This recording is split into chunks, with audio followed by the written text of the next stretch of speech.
To our children.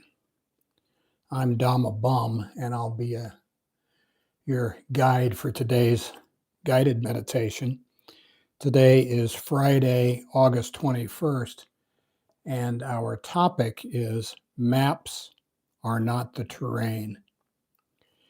Today we're going to continue looking at our practice that we've been doing the last couple of weeks. Fridays are for repairing relationships, making amends, and restoring our practice. And we would encourage people to check the description boxes on today's and previous episodes. There's some information about meditation and Buddhism that might be useful. In about 24 hours, there will be a closed caption version, and that comes with a transcript. And the reason we do guided meditation is in the hopes that participants will develop an independent practice. Hi, Dhammaji. Thanks. And practice this in your own home, on your own bat, maybe in your own garden. And you can use silence for a soundtrack or bird song or just about anything you want to do. We divide our meditation in this group into two parts. The first is samatha, which is serenity. And that's the first 10 or 12 minutes. And we want to calm down and get in the groove. And that first part is probably sufficient for beginners. The second part is a Dhamma talk, panya or wisdom. Some people say vipassana, but it always goes in that direction. First we get serene, then we wise up. Wisdom never comes from a mind in turmoil. Now I need to answer a question that came from a participant. We recycle basically the same instructions in the first half, the samatha part of our meditation, with only minor variations on Monday, which is looking towards the coming week, and Friday, which is looking back on the week just past. And we recycle the same themes. The reason we do that is to help develop a practice through repetition, so that if you sit in meditation, all you need to do is imagine that ball of light and bing, you're halfway there. I want to say a special thanks to Mrs. Dhamma for a new flower arrangement, and Dhamma G, Eriko, Ian, Brian, Mike, Aussie Sam, and Mitsuko. And hi, Mitsuko. Nice to see you. And so with that, on my mark.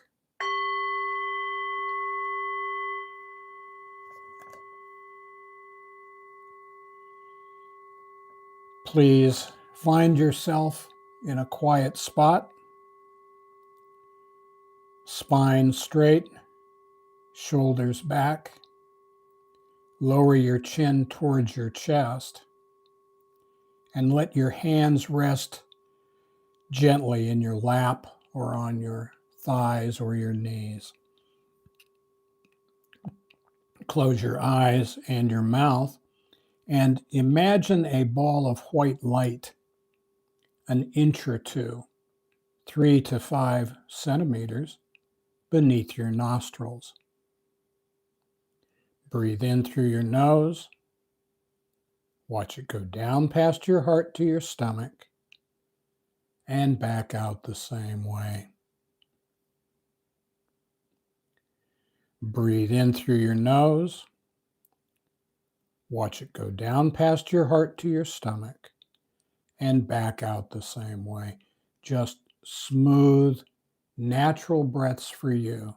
Don't worry about how fast or how slow you are breathing. When outside thoughts intrude, gently brush them aside, thinking, no, that's not my business. I'm focused on my breath as I breathe in through my nose Watch it go down past my heart to my stomach and back out the same way. And that is really the only instruction necessary to meditate successfully. Rinse, lather, repeat. Now on Fridays, we always open with the Dhammapada, verses 3 through 5. He abused me, attacked me, defeated me, robbed me. For someone hostile like this, hatred does not end. He abused me, attacked me, defeated me, robbed me. For someone not hostile like this, hatred ends. For hatred never ends through hatred. By non-hate alone does it end. This is an ancient truth. So we are taught that our thoughts lead to our moods, our delusions and obsessions, our resentments, and we meditate to calm our mind and tame our heart. We look at our thoughts, we examine them, we see them for what they are, and we let them go. If we let go a little, we get a little serenity. If we let go a lot, we get a lot of serenity. But if we let go completely, that is, if we accept life completely on life's terms, then we find complete serenity. And what we find is we're as happy as we want to be. Our attitude is entirely up to us, and we are not the boss. Now, as we go through life, we are mindful of the Four Noble Truths, the Eightfold Path, the Five Khandhas, and the Three Marks of Existence. These are all tools that we use to achieve an elevated life. We must talk a little bit about the Five Khandhas, the clinging aggregates. These are the factors in a human existence. And our five khandhas are our body, our feelings, memories and perceptions, thoughts, and consciousness. And because these are conditioned phenomena, they all have the three marks of existence. That is, they are impermanent, anicca, unsatisfactory, dukkha, and not the self, anatta. We look at them and we let them go. Now, as meditators, we have three duties. They are mindfulness, collectedness, and contentment. Mindfulness, in this group, we use the ball of light as our object of meditation.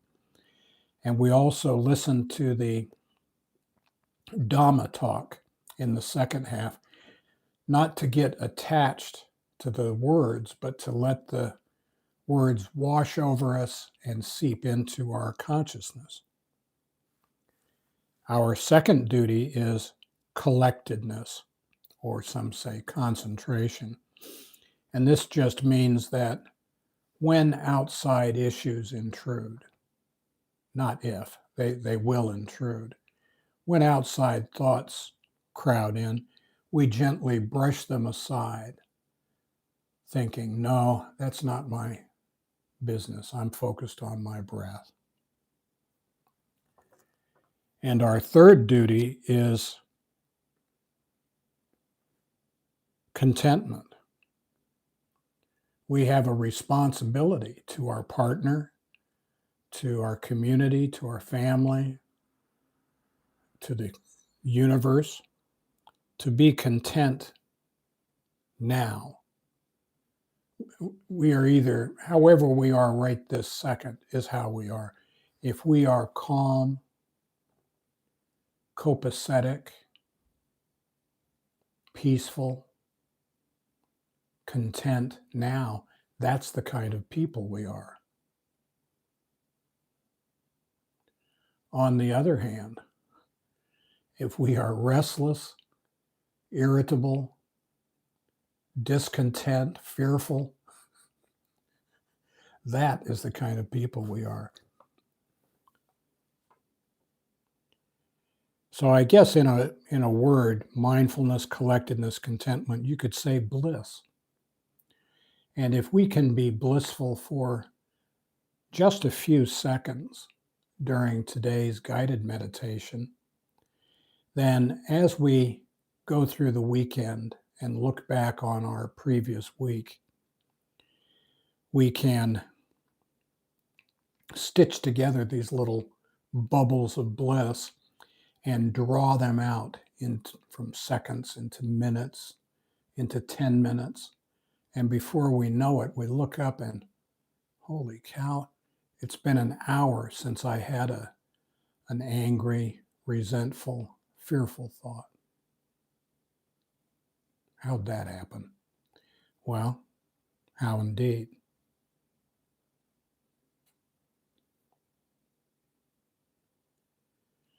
This weekend, as we consider our past week, we look at our interactions with others with cool eyes. And as we look at things that maybe didn't go as well as we hoped, we got 4 questions. Question 1, am I minimizing my part and exaggerating theirs? Perhaps through a sense of entitlement. I thought I deserved something, sprinkles perhaps, and I didn't get them, and now I'm going to throw a temper tantrum. 2, was I setting myself up as a victim? Maybe I set unrealistic standards for how people would treat me, for what I would experience this week. And then when I didn't get that, inevitably, I threw another tantrum. Maybe. 3, was I expecting people to be something they are not? And this is especially true with family members. We know our family. We know who we're dealing with. And yet I forget. And I have no excuse for it. It just happens. And finally, was I expecting perfection in this life? So let's calm down, be blissful. And for beginners, that's the first half of our meditation. As we enter the second part, Panya,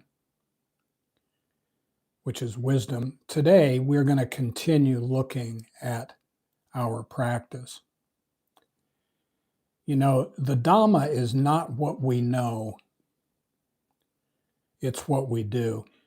It's not about checking boxes or memorizing scriptures or quoting chapter and verse. For example, if I've got an atlas and I look up South America in that atlas, I might get a lot of information from it. But I don't know diddly squat about the Amazon basin until I'm out walking around in it. And it's the same for the Dhamma. We only learn through practice. The suttas, the Bible, the Tao Te Ching, whatever you might turn to for guidance, These are maps, not the terrain. We need to be clear about that. We can get some ideas about our practice, but it's not a substitute for the actual practice itself. When we think about it, the pain, suffering, and wreckage of our past did not come from theories in a book. And neither will abstractions, stuff in a book, release us from our current delusions. We do those in real time.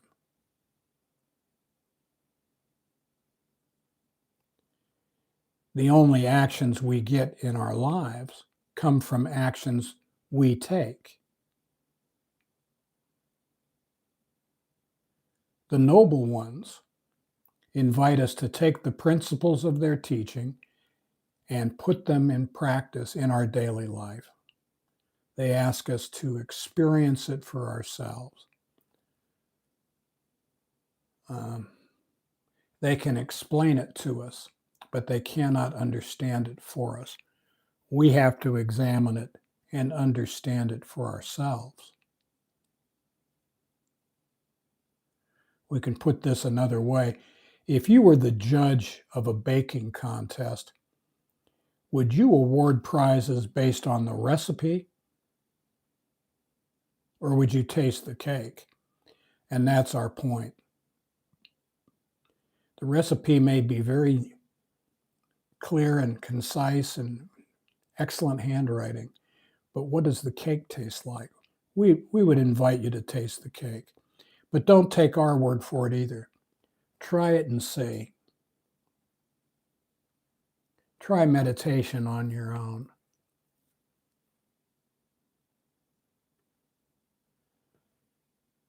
Now, we want to approach our practice with a beginner's mind without expectations. Expectations are resentments under construction. Ajahn Brahm wrote, in the suttas, we sometimes come across little phrases of great significance. One such phrase is, whatever you imagine it to be, it's always something else. It goes on.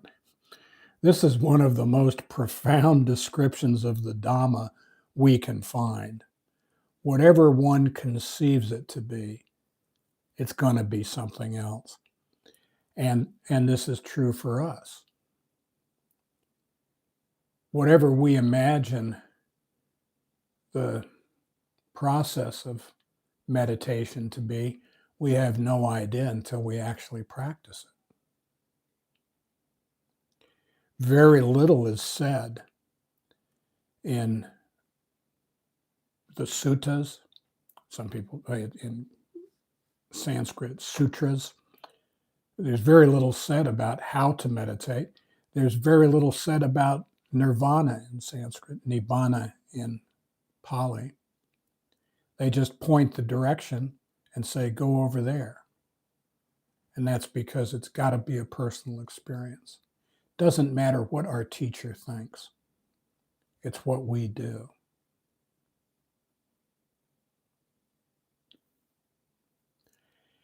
Like other spiritual guides, the Buddha stressed the importance of experiential learning.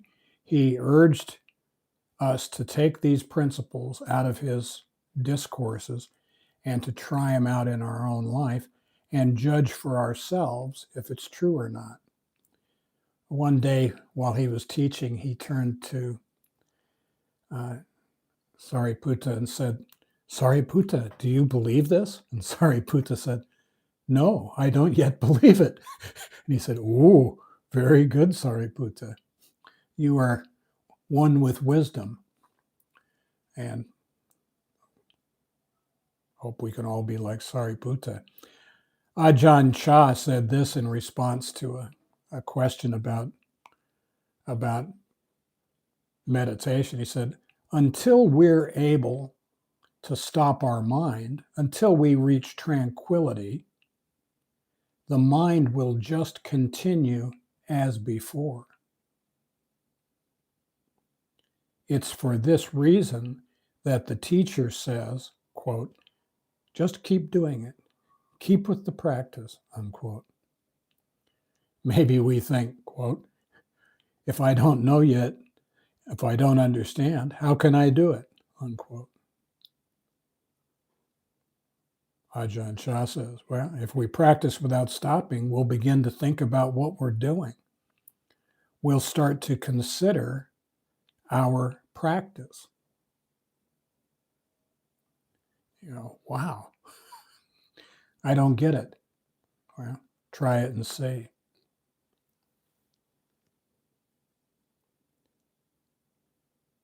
So the whole point of today was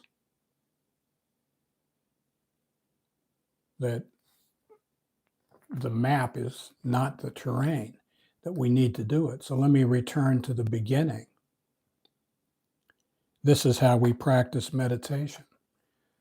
Please find yourself in a quiet spot. Spine straight, shoulders back. Lower your chin towards your chest and let your hands rest in your lap or on your thighs or your knees. Close your eyes gently and imagine a ball of white light an inch or two, 3 to 5 centimeters beneath your nostrils. Breathe in through your nose. Watch it go down past your heart to your stomach and back out the same way. Breathe in through your nose. Watch it go down past your heart to your stomach and back out the same way. Just smooth, natural breaths for you. When outside thoughts intrude, gently brush them aside, thinking, no, that's not my business. I'm focused on my breath as it goes in through my nose, down past my heart to my stomach, and back out.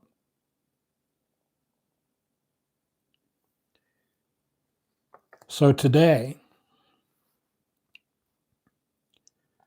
if we find ourselves restless, irritable, discontent, fearful, or angry, let's take a breath, step into the next room, sit down and put our earphones in. Imagine that ball of white light an inch or two below our nostrils. Breathe in through our nose.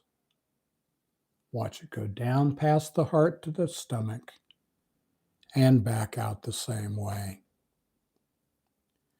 Namaste.